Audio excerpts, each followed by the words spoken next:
चलो भाइयों, एक मजेदार चीज देखो, वाज, वर और हैड ये तीनों भी सिंपल पास्ट टेंस में आते हैं। कैसे, अब समझते हैं। देखो, अगर वाज, वर, हैड सेंटेंस में आया है और उस सेंटेंस में कोई मेन वर्ब नहीं है, यानी ये तीनों ही एज ए मेन वर्ब इस्तेमाल हुए हैं, तो वो सेंटेंस किसका माना जाएगा? सिंपल पास्ट टेंस का माना जाएगा। वैसे देखा जाए तो वाज और वर जो हैं ये हेल्पिंग वर्ब होते हैं पास्ट कंटिन्यूअस टेंस के, एंड हैड जो है ये हेल्पिंग वर्ब है पास्ट परफेक्ट टेंस का।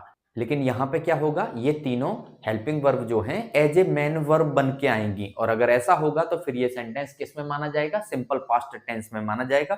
मैं एग्जांपल लेता हूं। सबसे पहले वाज का देखते हैं। जैसे वाज का तो मैं कहूं आई वाज अ फार्मर। मान लो मैं पहले किसान था, मान लो, तो आई वाज अ फार्मर, अब नहीं हूं किसान, मैं किसान था। कौन से टेंस में माना जाएगा? सिंपल पास्ट टेंस में माना जाएगा। क्यों? क्योंकि देखो इसमें कोई वर्ब नहीं है, वाज अकेला है, तो वाज ही किसका काम कर रहा है? मेन वर्ब का काम कर रहा है। ठीक है, जैसे मैं कहूं आई वाज प्रेजेंट,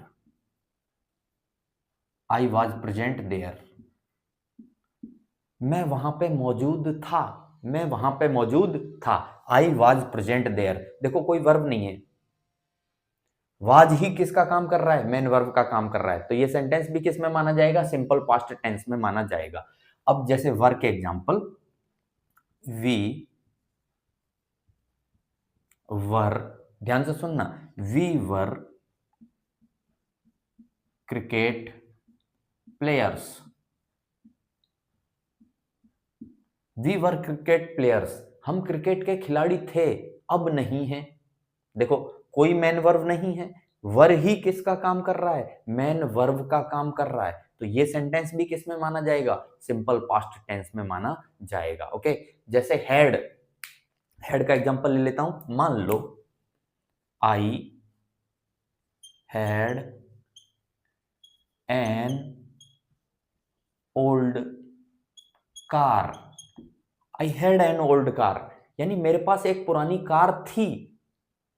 देखो कोई वर्ब नहीं है, हैड ही किसका काम कर रहा है? मेन वर्ब का काम कर रहा है, तो ये सेंटेंस भी किस में माना जाएगा? सिंपल पास्ट टेंस में माना जाएगा। समझ में आया? Okay, thank you.